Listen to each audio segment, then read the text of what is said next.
All right, so today we're diving into the life and work of an absolute titan of American literature. We're talking about a poet, an activist, and an educator whose words did so much more than just fill pages. They helped shape a movement. We are talking about the brilliant Mari Evans.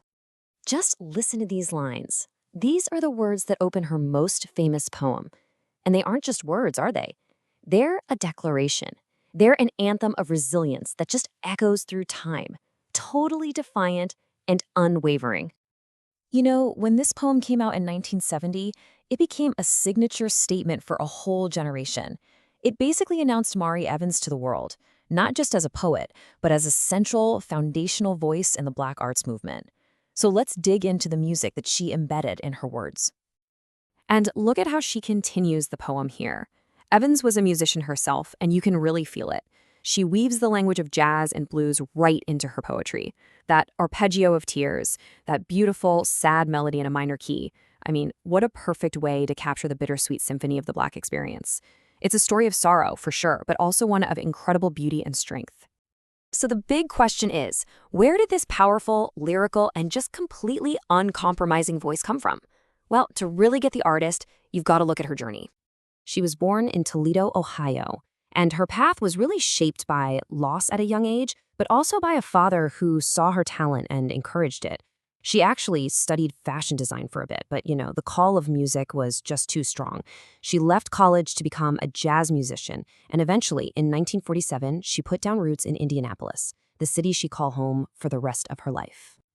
Her unique style was really forged by these two incredible forces. On one side, you have the literary fire of the Harlem Renaissance, which was sparked when she read Langston Hughes as a kid. And on the other, you have the improvisational soul of jazz, which she honed by playing with greats like Wes Montgomery. It's this amazing fusion that gives her poetry that rhythm you just can't forget. But her impact wasn't just on the page, no way.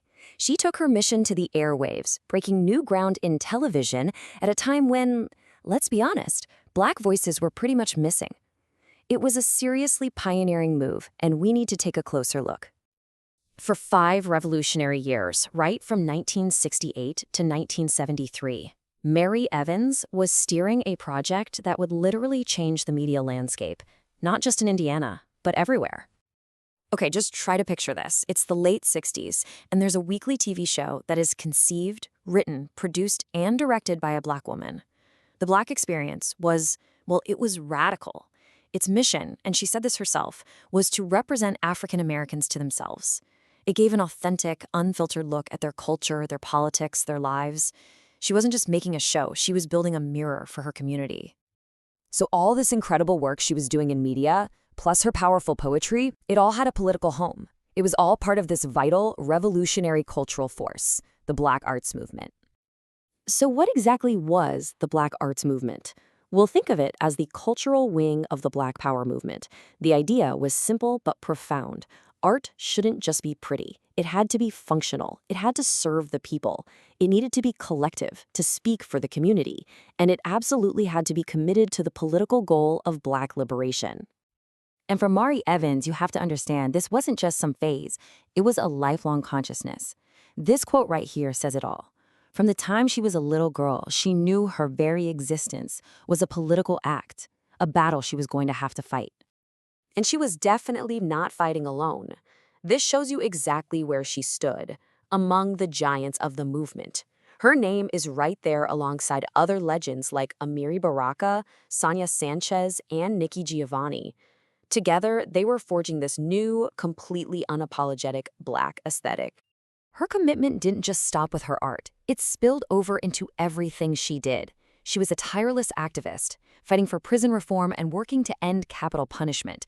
And on top of all that, she was a dedicated educator, sharing her passion and wisdom at some of the best universities in the country. And that passion for teaching, it naturally flowed right down to the youngest members of her community. Because Mari Evans was also an incredibly important and influential author of children's books. I mean, just look at the subjects she tackled for young readers. She was never one to shy away from the hard truths. She wrote alternative nursery rhymes that actually centered Black children. And then she went on to address incredibly tough topics like child abuse and teen pregnancy. Evans truly believed in speaking the truth to all people, no matter how old they were. Mari Evans passed away in 2017, but a voice that powerful, it never really goes silent. Her legacy is, to use her own word, indestructible. And that legacy isn't just an abstract idea. You can literally see and touch it.